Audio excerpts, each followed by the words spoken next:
Hi hello. రెండు తెలుగు రాష్ట్రాల్లో జరుగుతున్నటువంటి రాజకీయాలను చూస్తే ఎంత కంపరంబుడుతుందంటే గత కొన్ని సంవత్సరాలుగా మనం ఒకవేళ విధానాలు చూస్తూ ఉంటే రాజకీయంలో జరుగుతున్నటువంటి ఏవైతే సంఘటనలు ఉన్నాయో వాటిలో మహిళల్ని ఏ విధంగా కించపరుస్తున్నారో అన్నది చూసినట్టయితే చాలా హీనంగా అనిపిస్తా ఉన్నారు. తెలంగాణలో కానీ ఆంధ్రాలో కానీ జరుగుతున్నటువంటి రాజకీయాల విషయంలో ఈరోజు మనం చూసుకున్నట్టయితే కొండా సురేఖ విషయం చాలా హాట్ టాపిక్ గా ఉన్నది. నిజానికి ఆమె మాట్లాడిన మాటలకు ఆమె ఉన్న హోదాకి కొంచెం కూడా సంబంధం లేదు. అమ్మ కొండా సురేఖ, నువ్వు ఒక రెస్పెక్టెడ్ పదవిలో ఉన్నావు, నువ్వు ఒక మినిస్టర్వి. నువ్వు ఒక మినిస్టర్ గా ఉండి, నువ్వు ఒక ఆడదానిగా ఉండి, మళ్ళీ ఆడదానిగా ఉండి ఒక సక్సెస్ఫుల్ మహిళగా పొలిటికల్ గా నువ్వు ఎంతో మందిని ఇన్ఫ్లుయెన్స్ చేయగలిగే శక్తి నీకున్నప్పుడు సాటి ఆడదాన్ని నువ్వు తీసుకుని ఆమెని నడి బజార్లో నిలబెట్టి ఆమె పేరు చెప్పుకొని రాజకీయ పరంగా లబ్ధి పొందాలనుకుంటున్నావు. ఇది ఎంతవరకు సమంజసం అని నువ్వు అనుకుంటున్నావు? అంటే ఇప్పుడు మొన్న పాడి కౌశిక్ రెడ్డి ఏదేదో మాట్లాడినాడు, గాజులు చీర అని చెప్పేసి.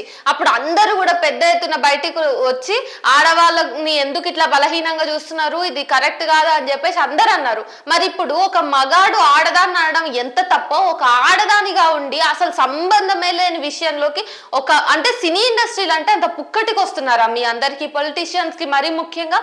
నువ్వు మీడియా ముంగట్టుకు వచ్చి సమంత విషయం కానీ లేకపోతే నాగ చైతన్య విషయం కానీ తీసుకుని నీ ప్రత్యర్థిని నువ్వు విమర్శించడానికి, రాజకీయంగా దెబ్బ కొట్టడానికి ఎందుకు మరొక మహిళ యొక్క వ్యక్తిగత జీవితంలోకి తొంగి చూస్తా ఉన్నావు?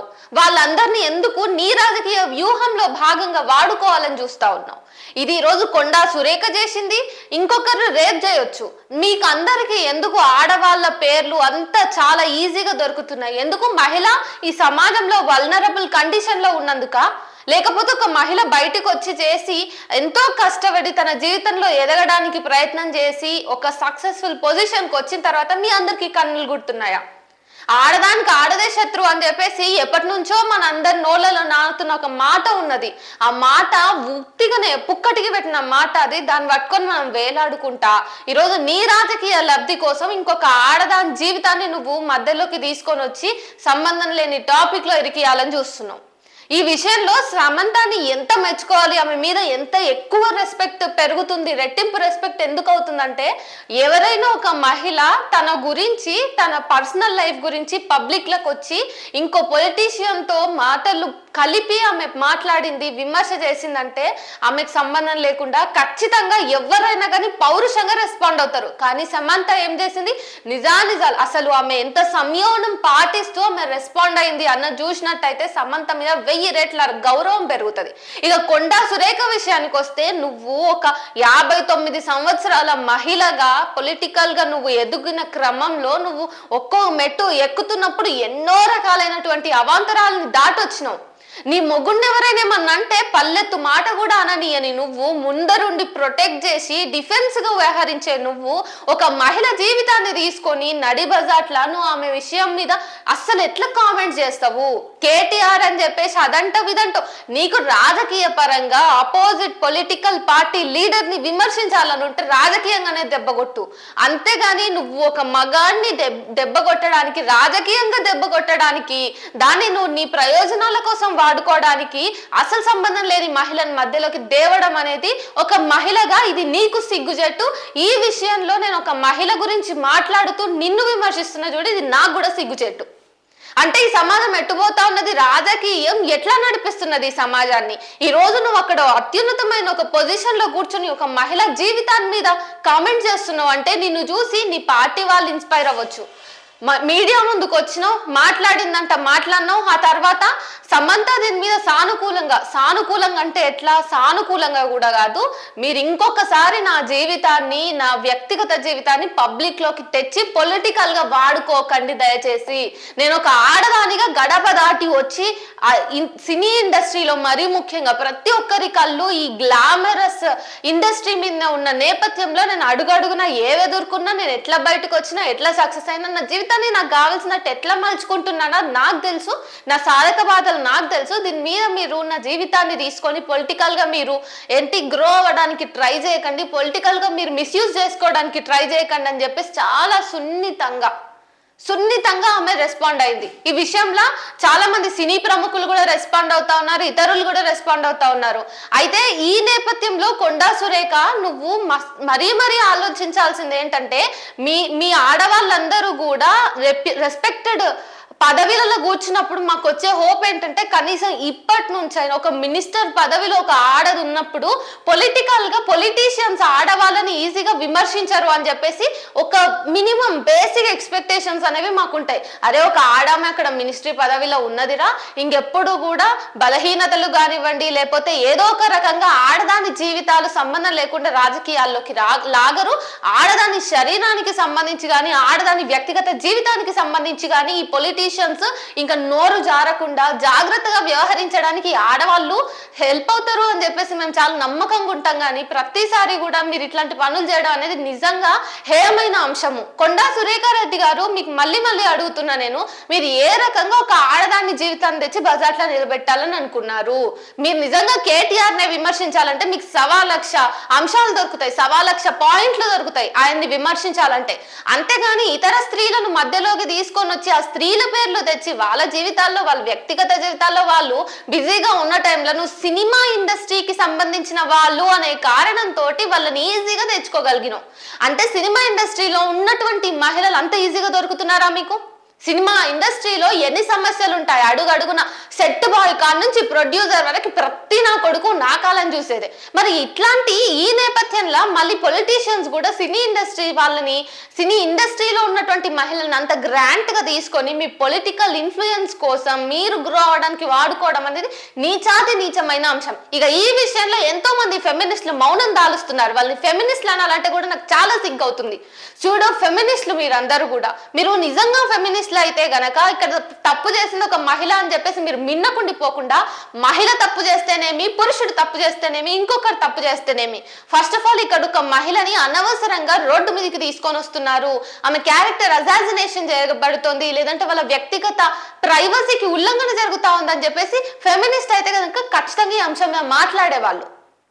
ఇప్పుడు మనం విషయానికి వస్తే ఇంకొక మరీ ముఖ్యమైన వ్యక్తి ఉన్నాడు, ఆయన గురించి కూడా మనం మాట్లాడుకోవాలి. ద గ్రేట్ పవర్ స్టార్, కారణ జన్ముడు. ఎక్కడైనా ఏదైనా తప్పు జరిగితే సినీ ఇండస్ట్రీ వాళ్ళ మీద ముఖ్యంగా ఎవరైనా నోరు జారితే, నోరు పారేసుకుంటే వాళ్ళకి సంబంధించి ఫైట్ చేయడానికే పుట్టినటువంటి కారణ జన్ముడైన పవన్ కళ్యాణ్ గారు ఏం చేస్తున్నారు మీరు? మరి ఆనాడు మీ అన్న చిరంజీవి మీద ట్రోల్స్ వచ్చినప్పుడు ఈ సినిమా ఇండస్ట్రీ వాళ్ళ మీద నోరు పారేసుకుంటే అడిగే వాళ్ళు ఎవరు లేరు అని చెప్పేసి మీరు ముందుకొచ్చి నేను ఫైట్ చేస్తా అన్నారు కదా. మరి ఈ రోజు మీ కో యాక్ట్రెస్ సమంత, తనతో కూడా మీరు సినిమాలు తీసిరు, అత్తారింటికి దారేది అని అవని ఇవని. సో మీ కో ఆర్టిస్ట్ కి ఈ రోజు ఆమె పరువుకి నష్టం జరుగుతా ఉంది, ఆమె జీవితం బయటపడుతుంది, ఆమెకు సంబంధం లేని అంశంలో మీరు రాజకీయ పరంగా ఇరుక్కున్నప్పుడు మీరు నోరైనా మెదిపినారా? పైగా మీరు ఆంధ్రప్రదేశ్, అది కూడా ఒక తెలుగు రాష్ట్రమే కదా, మీ ఇండస్ట్రీ కూడా హైదరాబాద్ లో ఉంది కదా, మీరు so called Telugu film industry అని చెప్పుకుంటున్నప్పుడు, సో ఇవన్నీ ఉన్నప్పుడు మీరు కలిసి పనిచేసినప్పుడు, మీరు మరీ ముఖ్యంగా ఆంధ్రప్రదేశ్ కి డిప్యూటీ సీఎం హోదాలో ఉన్నప్పుడు కనీసం మరి సాటి మహిళకు అంటే మీ కో యాక్టర్ కు కనీసం మీరు ఏం చేయాలి, సపోర్ట్ చేయాలి కదా. ఒక్క word I stand with Samantha గాని, లేకపోతే కొండా సురేఖ గారు చేసిన వ్యాఖ్యలని ఖండిస్తున్నాను అని చెప్పి ఒక మాట మాట్లాడినా బాగుంటది కదా. ఈరోజు సమంత ఎంత స్థితప్రజ్ఞతతో ఉందో, ఆ స్థితప్రజ్ఞత నిజంగా ఇటు పొలిటీషియన్స్ కి కానీ, అటు ఇండస్ట్రీలో ఉండి పొలిటికల్ గా నడుచుకుంటూ స్త్రీల మీద అనుచిత వ్యాఖ్యలు చేస్తున్నటువంటి వాళ్ళు కానీ ఆవిడ యాటిట్యూడ్ ని అలవర్చుకోవాల్సిన అవసరం ఉందని నేను మళ్ళీ గుర్తు చేస్తున్నా. రీసెంట్ గానే నేను చెప్పిన కిరాక్ ఆర్పి రోజాని పెట్టి పొలిటికల్ గా దారుణమైన తీవ్రమైన వ్యాఖ్యలు చేస్తా ఉన్నాడు. ఆ విషయం కూడా అంతే తప్పు. ఇక్కడ రోజాకి పొలిటికల్ గా ఎన్ని లొసుగులైనా పన్ని ఉండొచ్చు, కానీ ఆమెని విమర్శించే విధానం అది కాదు. అట్లానే కేటీఆర్ మీద నీకు 1,00,000 కారణాలు ఉండొచ్చు తిట్టడానికి కొండా సురేఖ. అంత మాత్రాన నువ్వు సమంతానో రకుల్నో ఇంకొకరినో మధ్యలోకి లాగి వాళ్ళ వ్యక్తిగత జీవితపు హక్కులను, వాళ్ళ ప్రైవసీని భంగం కలిగించే హక్కు నీకు ఎక్కడ అని చెప్పి చెప్పేసి ప్రశ్నిస్తా ఉన్నా. కొండా సురేఖ మరీ మరీ మరీ గుర్తు చేస్తున్నా, ఈ రోజు నువ్వు ఈ పని చేసినావు, రేపు ఇంకే మహిళ ఇట్లాంటి పని చేసినా గానీ మహిళల్ని అనుచిత వ్యాఖ్యలు చేస్తా, పొలిటికల్ గా వాళ్ళ పేరుని వాడుకుని వీళ్ళు పొలిటికల్ గా లబ్ధి చేకూర్చుకోవాలని చెప్పేసి ఎవరు ట్రై చేసినా కూడా సహించలేదు. ఈ నేపథ్యంలో నేను మళ్ళీ గుర్తు చేస్తున్నా, తెలంగాణకి సంబంధించినటువంటి మహిళా కమిషన్ ఉన్నదా సచ్చిందా మహిళా కమిషన్?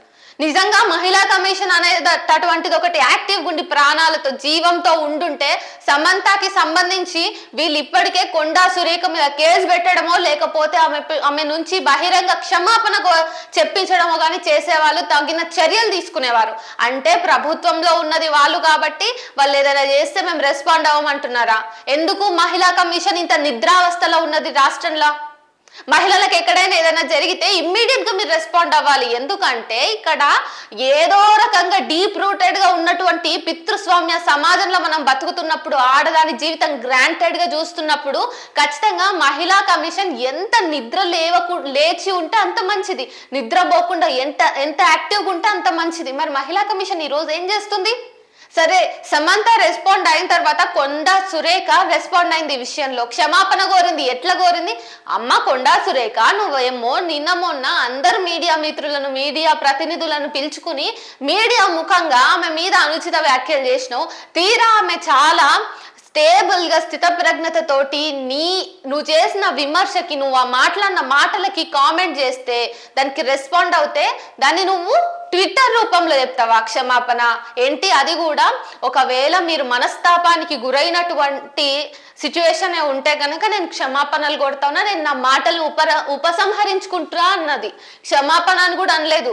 సో నువ్వు ఆ రోజు మీడియా ముంగట్టుకు వచ్చి అందరి ముందు నానా యాగి చేసిపోయి ఈ రోజు ఆమె అంత స్టేబుల్ గా అట్లా చెప్పేసరికి నువ్వు ట్విట్టర్ ముఖంగా ఇట్లా చేస్తావా? మీడియా ముంగటికి రా, మీడియా ముంగటికి వచ్చి క్షమాపణ చెప్పు, సమంతకి క్షమాపణ చెప్పి నీ మాటలన్నింటినీ నేను ఉపసంహరించుకుంటున్నానని చెప్పేసి సారీ చెప్పు సమస్త ప్రజానీకం ముందు. అంటే మీరు ఎట్లాంటి మెసేజ్ ఇస్తున్నారు ఈ సొసైటీకి? ఆడదాన్ని ఎట్లనైనా వాడుకోవచ్చు, ఈరోజు పొలిటికల్ గా వాడుకున్నా నేను, మీరు వ్యక్తిగతంగా వాడుకోండి, ఆడదాని పేరు చెప్పి మీరు ఏ రకంగా లబ్ధి పొందాలంటే ఆ రకంగా లబ్ధి పొందొచ్చు అని హింట్లు ఇస్తున్నావా అమ్మ?